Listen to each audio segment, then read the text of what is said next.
नमस्कार, मी प्रीती खंडागळे. आपण पाहता आवाज इंडिया मराठी.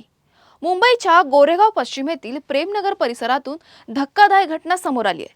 जेवणाच्या बिलावरून झालेल्या वादाचा रूप थेट मारहाणीत आणि त्यानंतर हत्येत झाल्याची घटना घडली.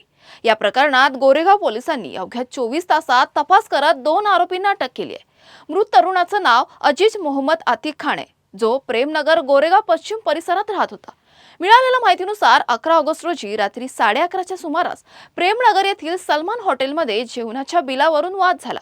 याच वादातून अजीज यांना मारहाण करण्यात आल्याची माहिती गोरेगाव पोलिसांना मिळाली. घटनेची माहिती मिळताच पोलिसांनी तातडीने घटनास्थळी धाव घेत तपास सुरू केला. परिसरातील उपलब्ध माहिती आणि पुराव्यांच्या आधारे पोलिसांनी तपासाची चक्र वेगाने फिरवली.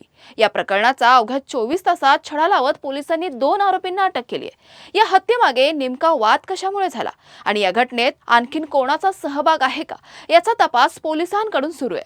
दरम्यान या प्रकरणामुळे गोरेगावच्या प्रेमनगर परिसरात खळबळ उडाली असून जेवणाच्या बिलावरून सुरू झालेला वाद एका तरुणाच्या जीवावर बेतल्याने परिसरात चर्चेला उधाण आलं आहे.